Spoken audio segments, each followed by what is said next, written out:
Okay, Cabin Creek Mysteries, Chapter 11, A Suspicious Customer. The library was in the center of town, next to the park and baseball field. The cousins left their bikes and Yum Yum under a shady tree, then went inside. Claire led Jeff and David to the map section upstairs. "My teacher took our class here," she said. "They're atlases from all over the place. The ones for Cabin Creek are on this shelf. Let's start here." They carried several of the oversized books to a table by a window.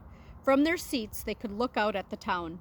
While Claire turned the large pages, searching for a chart of Lost Island, the brothers kept gazing out at the blue sky.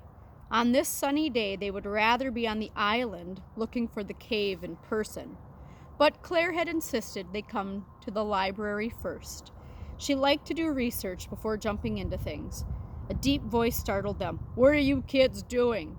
It was Mr. Welbeck, with an armful of books. One of them was a dictionary for crossword puzzles. He was wearing a plaid shirt, blue jeans, and sneakers. Scowling, he limped over to the table. When he looked down at Claire's atlas, his bushy white eyebrows seemed alive. "Huh!" he grunted. "Still hunting for a cave, I see. I thought I told you rabble-rousers to stay off that island." "But we just want to know what Dad was going to tell us," said Jeff. He tried to sound older than his 12 years. "You are not going to find a map of it here, that's for ding-dong sure." Mr. Welbeck turned away, mumbling under his breath, "And I'm glad you won't." He started down the stairs, holding on to the rail to steady himself, but he turned around to glare at the boys. "Does your mom know where you are?" His voice was loud for being in a library. He turned to Claire. "And your parents?" "Yes, Mr. Gus," said Claire. "We always leave a note," the brothers answered. The old man waved his hand as if shooing flies, then he hobbled away. The cousins stayed at the table. Claire continued to examine the colorful pages of maps. But Jeff and David had discovered a book on fighter jets. The photographs were more thrilling than the atlases. David took out his sketch pad and started drawing an air battle with rockets and parachutes. "Cool," said Jeff.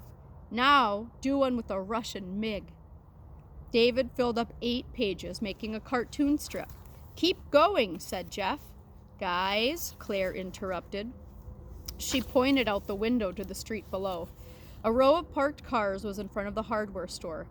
They could see Mr. Welbeck's white hair and white beard as he carried some lumber over his shoulder to his blue pickup truck. Coils of rope were around his chest, like a cowboy's lariat. He was walking briskly. "He sure seems strong," said Claire. "Well, that makes sense. He's from a long line of mountain men," Jeff said. "So?" "But look, he's not limping anymore," she answered. "When he was here 15 minutes ago, he was stooped over and grouchy, remember?" David was sharpening his pencil with his thumbnail. "Yeah," he said. "That's weird. Now it looks like he's smiling."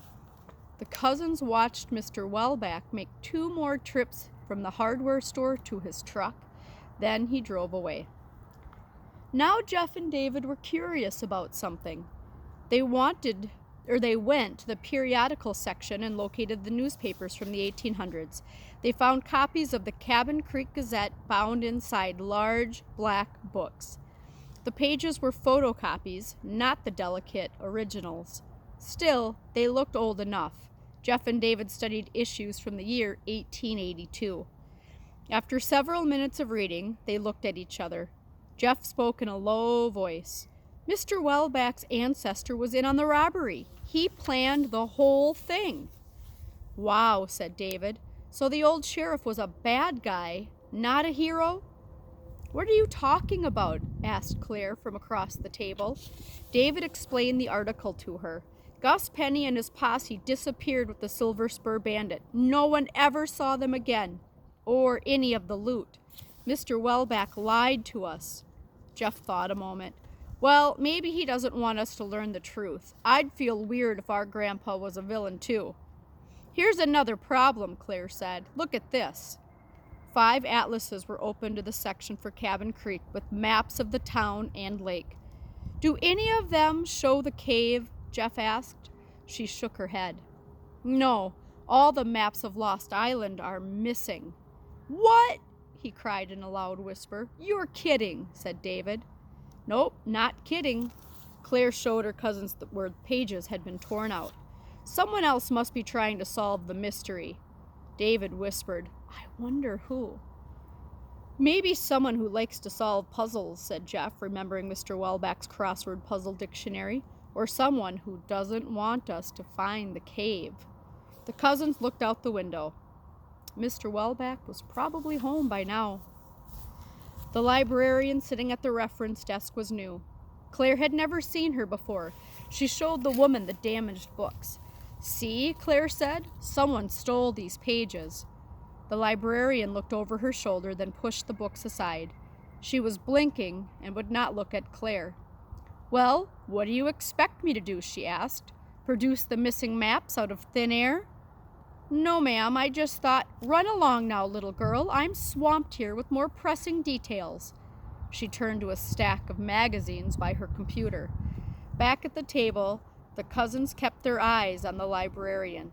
She sure seems nervous, David whispered. She keeps looking all around. The woman picked up a phone and punched the keypad to make a call. While speaking in a low voice, she watched the children. Why is she staring at us? Jeff asked. She's acting kind of suspicious. Claire nodded. I think she knows something. I bet you're right, agreed David. Okay? So the next chapter is called, it's chapter 12, it's called In a Hurry.